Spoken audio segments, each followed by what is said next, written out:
Sveikinu Jūs Jėzuje Kristuje. Šiandien aš turiu kalbėti Jūs lietuviškai. Noriu Jūs pasveikinti Jėzaus Kristaus meilę, kuri išeina iš Jo ir kurią mes priimam kartu su Juo, kurioje mes pribūname, kad ją neštume kitiems žmonėms. Aleliuja. Šiandien aš noriu kalbėti apie Dievo karalystę. Dievo karalystė, kurią dažnai žmonės ją mato kažkur toli, kažkur tai, į ką reikia labai, ką sunkiai labai priimama ir suvokiama kažkaip, ją tarsi suvokiama kažkur toli nuo mūsų, bet ji yra mumyse. Ji yra ne kažkur toli, ji yra mumyse, viduje mūsų. Tikėjimu jį įsikelia į mūsų širdis, paliečia mus ir ji pašaukta tarsi pakviesti į tą karalystę karalių. Nes karalystė be karaliaus yra tarsi be vadovo. Karalystė tik tuomet yra karalystė mumise, kada jame yra vadovas, tai yra karalius Jėzus Kristus, kurį mes pasikviečiam kaip savo poną, kaip savo viešpatį ir karalių. Ir kuris karaliauja mumise, toje karalystėje, kuri yra pas mus. Ir aš noriu paskaityti jums iš laiško Romiečiams 14 skyriaus nuo 17 eilutės. Šią vietą mes puikiai žinome. Joje parašyta: Dievo karalystė nėra valgymas ir gėrimas, bet teisumas, ramybė ir džiaugsmas šventojoje dvasioje. Kas taip Kristui tarnauja, tas priimtinas Dievui ir vertas žmonių pritarimo. Tad siekime to, kas atneša ramybę ir pasitarnauja tarpusavio ugdymui. Dievo karalystė iš tiesų nėra kažkokie materialūs dalykai, kažkokie, ką mes matome kasdieną, tarkime, valgymas, kaip čia parašyta, ir gėrimas. Tai yra teisumas, ramybė ir džiaugsmas šventojoje dvasioje. Šitie trys. Žinoma, aš tikiu, kad jų yra daugiau. Dievo karalystė yra be galo visapusiška. Ji apima labai didelė, yra kaip koks didelis ir beribis, be dugno, neturintis dugno pats viešpats Jėzus Kristus. Tokia yra Dievo karalystė. Bet aš norėčiau kalbėti apie šitos tris. Tai yra ramybė, džiaugsmas šventojoje dvasioje ir teisumas. Aleliuja. Čia parašyta: ir kas taip Kristui tarnauja, tas priimtinas Dievui. Tai yra mažai turėti savyje va tuos tris. Džiaugsmą, teisumą ir ramybę arba teisybę, tiesą. Skirtingose vertimuose yra skirtingai. Mano lietuviškai Biblijoje parašyta ramybė, bet tai panašus dalykai. Ir maža turėti savyje, viduje savyje tai. Ta reikia nešti kitiems žmonėms, kad kiti žmonės, matydami mumyse Dievo karalystę, prisiliestų prie jos ir patys taptų tokiais. Tarsi užsikrėstų nuo mūsų tai. Kad aplinkui visi mūsų aplinkiniai žmonės, mūsų supantis žmonės, ne tik tai bažnyčioje ir pasaulyje, ypatingai pasaulyje, matydami mūsų ramybę, džiaugsmą, taiką, ramybę, jie tarsi matytų Kristaus atvaizdą, nes jis yra toks. Jis yra mūsų tiesa parašyta, mūsų ramybė. Ir prisiliesdami prie dangaus karalystės, prie Dievo karalystės, mes tarsi prisiliečiam prie jo pačio ir nešame jį patį į pasaulį, kitiems mūsų supančiam žmonėms. Aleliuja, aleliuja. Ir būtent taip, kas tarnauja Kristui, tai yra Kristui tarnauja. Tarnauti Kristui tai reiškia tarnauti bažnyčioje, nes Kristaus kūnas dabar jo nėra kūne, mes negalime pačiupinėti ir pamatyti Kristaus, kaip jisai vaikščiojo 33 metus žemėje. Bet mes prie jo galime prisiliesti bažnyčioje, nes bažnyčia yra Kristaus kūnas. Ir šituo mes pašaukti, Dievo karalystė, mes pašaukti tarnauti Kristaus kūne, tai yra bažnyčioje. Ta, kas taip tarnauja Kristui, tas priimtinas Dievui. Kai Jėzus įeidavo kažkur pas kažką į namus, į svečius, jis atsakydavo, pamenat, jis sakydavo, ramybė jums arba taika jums. Ir dabar, kai Kristus įeina į mus, į mūsų širdis, jis taip pat įneša į mūsų širdis, į mūsų gyvenimą tą ramybę, tą taiką, kurią jisai mums skleidžia, mums neša ją. Mes turime ją nešti kitiems žmonėms, mes turime pribūti joje, priimti ją su Jėzumi Kristuje tikėjimu ir nešti kitiems žmonėms, skleisti ją tarsi šviesą. Kitoje vietoje tai bus laiško Efeziečiams. Aš taip pat noriu atsidaryti kartu su jumis ir perskaityti. Tai bus 2 skyrius nuo 14 eilutės, kuriame rašome, kad sutaikinimu tapo jis ir jis sutaikė mus su savo tėvu, nešdamas tą taiką. Nes mūsų sutaikinimas yra jis, iš abiejų padaręs vieną ir sugriovęs mūsų skyrusią sieną, savo kūnų panaikinęs priešybę, įstatymą su jo potvarkiais, kad iš dviejų sutvertų savyje naują žmogų ir atneštų taiką. Jis viename kūne abiejus sutaikino su Dievu per kryžių, kurio ir sugriovė priešiškumą. Atėjęs, jis skelbė taiką jums, kurie buvote toli, ir tiems, kurie buvote arti, nes per jį vieni ir kiti galime prieiti prie tėvo, viena dvasia. Jis tapo ta taika. Jis nešėjas tos taikos. Ir jis sutaikino šią taiką, paliesdamas mus, sutaikino mus su savo tėvu. Tai yra labai svarbu, nes dažnai, kai nuodėmė paliečia mus, kai kažkas įeina tai, kas griauna mumise mūsų tikėjimą, tai griauna ir taiką su Dievu, mes ją pametam. Ir tam, kad vėl ją priimti, mes turime ateiti pas Dievą per atgailą ir nuodėmės palikimą. Tai yra labai svarbu turėti tai, turėti tą ramybę, tą tiesą, kuri mumise plečiasi kaip Dievo karalystė. Aleliuja.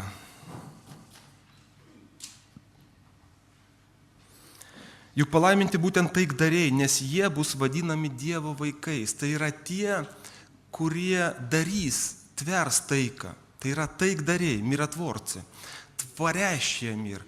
Tai yra tie, kurie ne tik tai turės taiką savyje, ką aš kalbėjau pradžioje, bet ir tai, kad jie neš ją.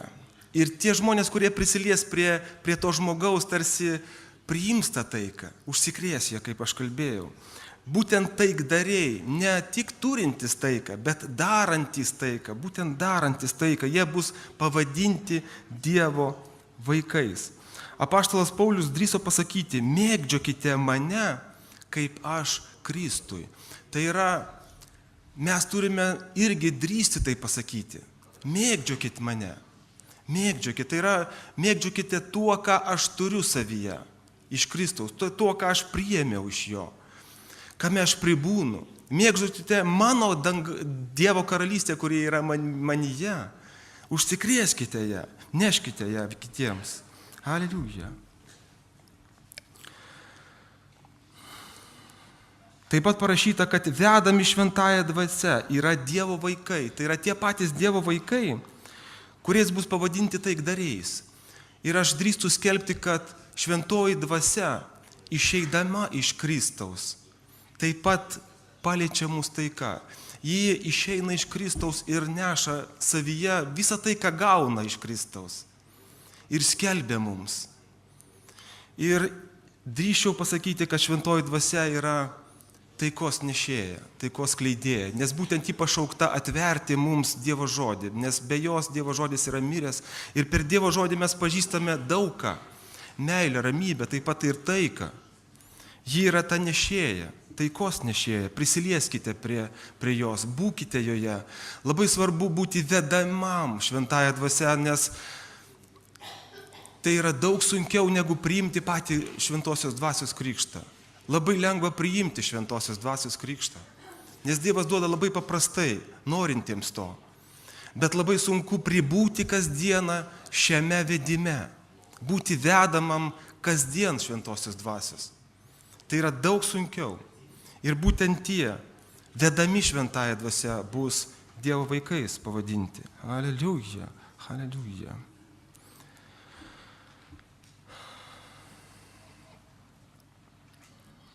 Jėzus yra pasakęs, aš palieku jums ramybę, duodu jums savo ramybę, ne kaip pasaulis duoda, aš jums duodu. Pasaulis taip pat gali suteikti kažkokią nusiraminimą, ramybę, bet tai bus tik tais sielos lygmenyje, tai bus sielinė kažkokia ramybė. Ir sieliniai tikintieji galbūt galvos, kad tai ta ramybė, kuris sklinda iš Dievo, bet iš tiesų tikroji ramybė, tikroji taika, kuris sklinda iš Dievo, ji yra dvasioje. Ir iš dvasios plinta po visą kūną, kuri apima, toliau jau apima ir sielą, ir kūną, taip, kad tai tampa matomų veide. Tai tampa matomų veide. Ir kai mes matom tokį žmogų, jo veidą mes iš karto atpažįstame tą ramybę, tą taiką, kuris sklinda iš jo. Ne iš jo pačio, bet iš Dievo, kuriame jis pribūna. Tai, ką griauna teismai, tai, kai ramybė mumise griauna teismas, kuriuo mes įmame teisti kitus. Ir čia aš norėčiau kalbėti apie du medžius, tai yra gyvybės medį ir gėrio ir blogo pažinimo medį. Aš dažnai esu matęs, kaip jie tapomi įvairiuose knygose, vaikų biblijose ir panašiai įvairiuose krikščioniškose leidiniuose. Ir aš pastebėjau, kad gyvybės medis jisai tapomas toksai gražus, jis toks įvairiaspalvis, šviesa sklinda iš jo, žinot, ir daug paukščių randa prieglobstį jo šakose. Tai nuostabus medis iš pažiūros, iš išorės. O gėrio ir blogo pažinimo medis, jisai toksai sunykęs, toksai miręs, pilkas, toksai negyvas. Bet iš tiesų, remiantis šventuoju raštu, aš turėčiau pasakyti, kad tai yra ne taip. Galbūt pats gražiausias netgi medis, vienas iš gražiausių buvo būtent gėrio ir blogio pažinimo medis. Būtent jis buvo gražus akiai, kaip parašyta.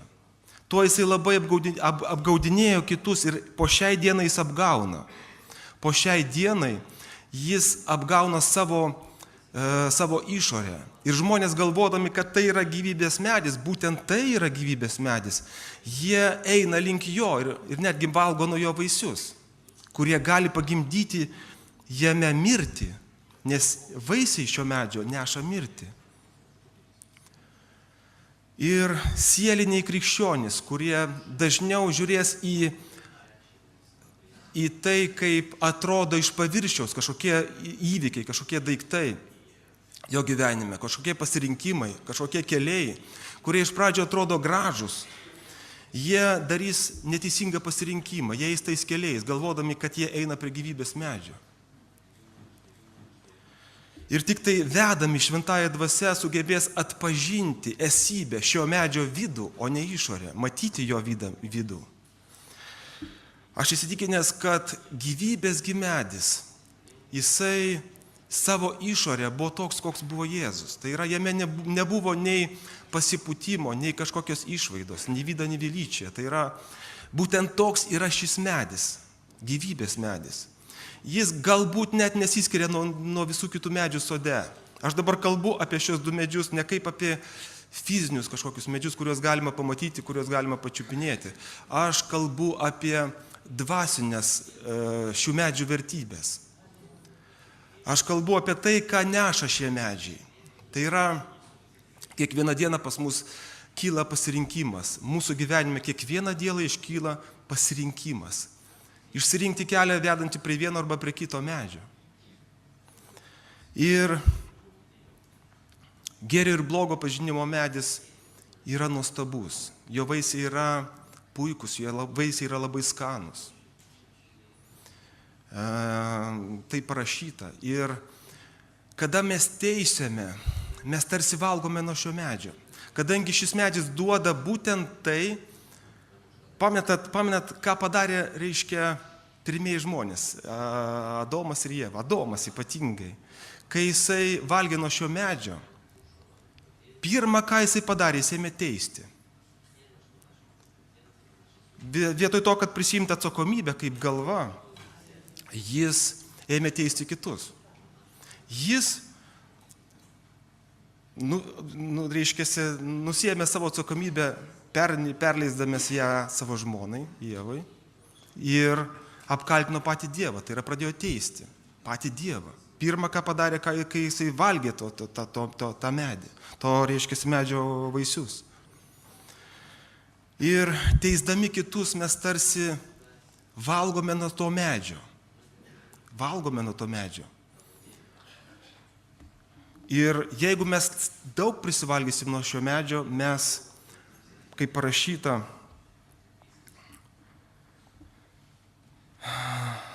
kokiu teismu teisime, tokiu būsime teisiami. Ir mes, jeigu daug prisivalgysim nuo šio medžio, daug teisime kitus, tokiu teismu būsime teisiami.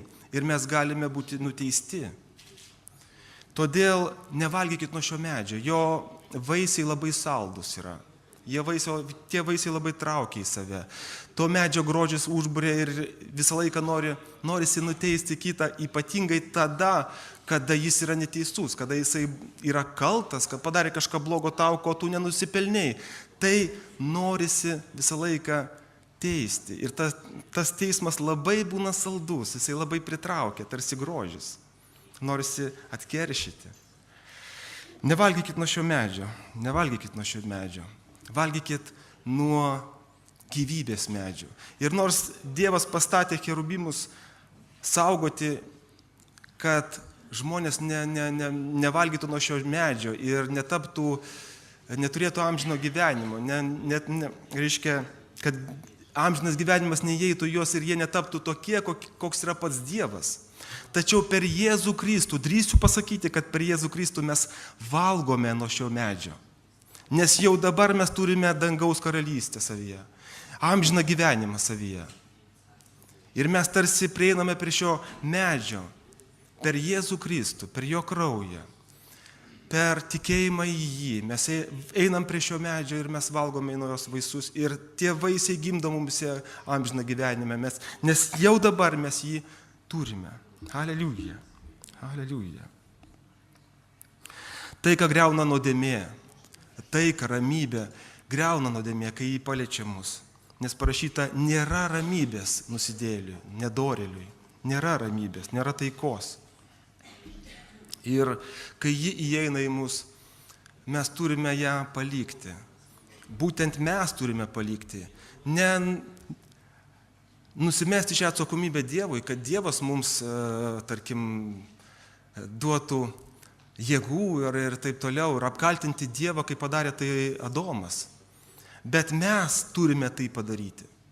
Savo jėgomis. Žinoma, imdami tas jėgas iš Jėzus Kristaus. Jis duoda tas jėgas mums. Aleliuja. Teisumas. Dar viena dangaus karalystės, Dievo karalystės sudėdamoji dalis. Tai yra teisumas. Teisumą mes įgyjame per tikėjimą. Žinoma, per tikėjimą.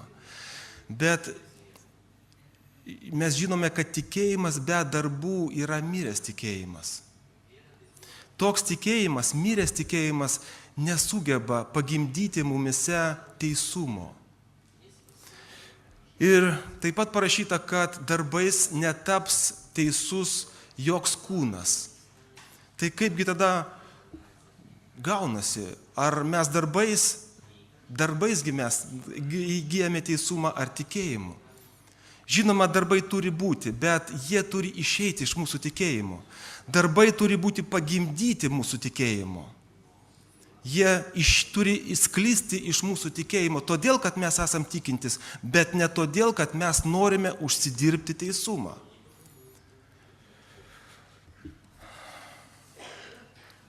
Dar viena sudedamoji dalis – dangaus karalystės, Dievo karalystės mumise. Tai yra džiaugsmas. Džiaugsmas šventojo dvasioje. Šventoji dvasia neša ne tik taiką, ramybę, jinai neša ir džiaugsmą, nes ji išeina iš Jėzaus Kristaus. Ir neša savyje taip pat ir džiaugsmą. Ir džiaugsmas, aš visą laiką sakiau, kad džiaugsmas yra tai yra mūsų suvokimas, kad mes esame išpirkti ir kad jau mumise yra dangaus karalystė. Štai kas yra džiaugsmas. Kai žmogus visą savo esybę suvokia tai, kad jis jau dabar turi amžiną gyvenimą savyje, kad gyvybės medis jau yra mumise dabar, jis skleidžia dangaus karalystę, jis skleidžia amžiną gyvenimą. Tai žmogų pripildo džiaugsmas. Ramybė, žinoma, taika, bet visų pirma džiaugsmas. Jisai džiaugiasi tuo, kad jau dabar turi amžiną gyvenimą. Aleliuja, aleliuja. Ypatingai norisi matyti tą džiaugsmą bažnyčioje, šlovinime, jo labai trūksta kartais. Man bent jau asmeniškai trūksta. Tegu būna, džiaugsmas užpildo jūs, kiekvieną iš jūsų širdis. Te ramybė paliečia, taika, ramybė jūs paliečia ir te Dievo karalystė gyveno jumise, plečiasi jumise savo apimtimi. Te karalius į ją įsikelia ir valdo šią karalystę. Pakvieskite Jėzų Kristų karaliumi, tapti karaliumi šioje karalystėje. Aleliuja. Aš norėčiau pasimelsti kartu su jumis dabar apie tai.